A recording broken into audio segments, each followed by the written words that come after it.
क्या आपको पता है कि शक्तिशाली लोग कैसे सोचते हैं? क्या आप जानना चाहते हैं कि इतिहास में महान नेताओं ने कैसे अपनी शक्ति और प्रभाव को बढ़ाया? द 48 लॉज ऑफ पावर एक ऐसी किताब है जो इन रहस्यों को हमारे सामने खोलती है। इसमें बताई गई 48 रणनीतियां और सिद्धांत हमें सिखाती हैं कि कैसे सही कदमों के साथ अपने जीवन और करियर में सफलता की ओर बढ़ा जाए।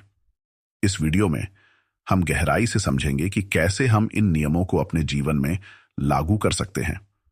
तो तैयार हो जाइए, क्योंकि यह वीडियो आपके जीवन में एक नई ऊर्जा ला सकता है। आज हम बात करेंगे द 48 लॉज ऑफ पावर किताब के बारे में, जिसे रॉबर्ट ग्रीन ने लिखा है। यह किताब इतनी विवादास्पद है कि कई देशों में, जैसे ईरान और तुर्की में, इसे बैन कर दिया गया है।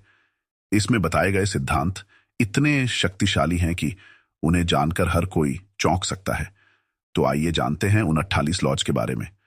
लॉ नंबर 1, अपने से ऊंचे पद पर बैठे व्यक्ति को कभी भी अपना हुनर और बुद्धिमानी दिखाने की गलती न करें।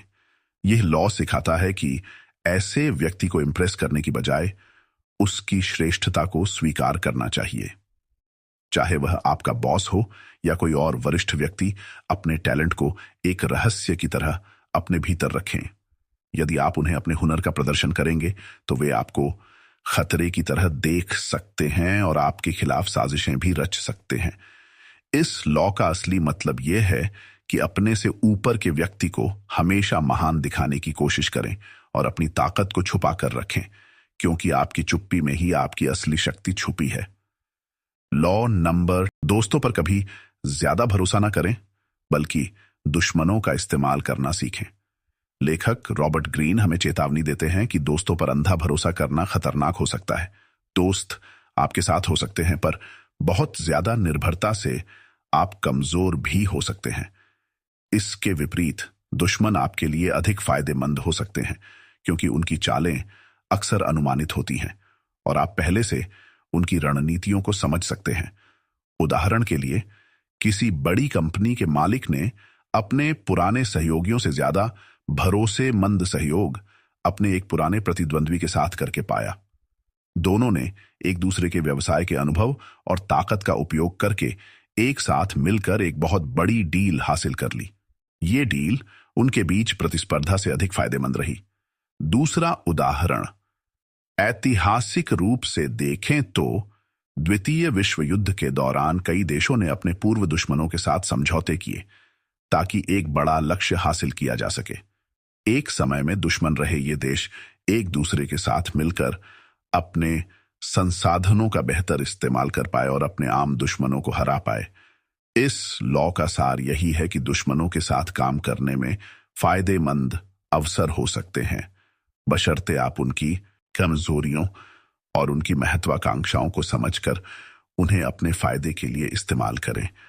लॉ नंबर 3, अपने इरादों को छिपाए रखें।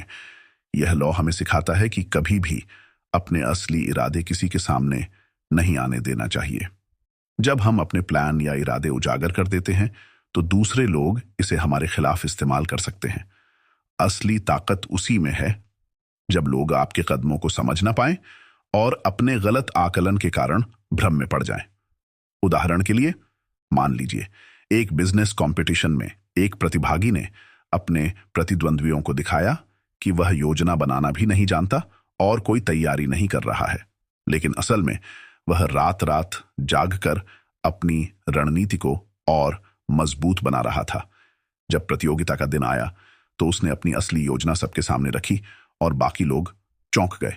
उसकी चाल ने उसे जीत दिलाई और बाकी सभी को अपने अनुमान की गलती पर पछतावा हुआ। इस लॉ का असली मतलब यह है कि अपने असली इरादों पर एक पर्दा डालें और लोगों को आपकी असली सोच का अंदाजा भी ना हो। जब लोग आपके बारे में अनुमान लगाते रहेंगे तो आप हमेशा एक कदम आगे रहेंगे, और यही असली शक्ति है। लॉ नंबर 4, हमेशा जरूरत से कम बोलें। यह लॉ हमें बताता है कि हमें जरूरत से ज्यादा नहीं बोलना चाहिए। जब हम कम बोलते हैं तो लोग हमारी बातों को ज्यादा गंभीरता से लेते हैं और इससे हमारा व्यक्तित्व रहस्यमयी और प्रभावशाली लगता है। जो लोग अधिक बोलते हैं वे अक्सर अपनी कमजोरियों को उजागर कर देते हैं और लोग उन्हें हल्के में लेना शुरू कर देते हैं। उदाहरण के लिए, एक प्रसिद्ध कलाकार पब्लिक में बहुत कम बोलते हैं। जब भी वे कुछ कहते हैं तो उनके शब्दों में गहराई होती है और लोग उनकी बातों को गंभीरता से लेते हैं। इसके विपरीत एक ऐसे व्यक्ति को लीजिए जो हर मुद्दे पर अपनी राय देने से नहीं चूकता।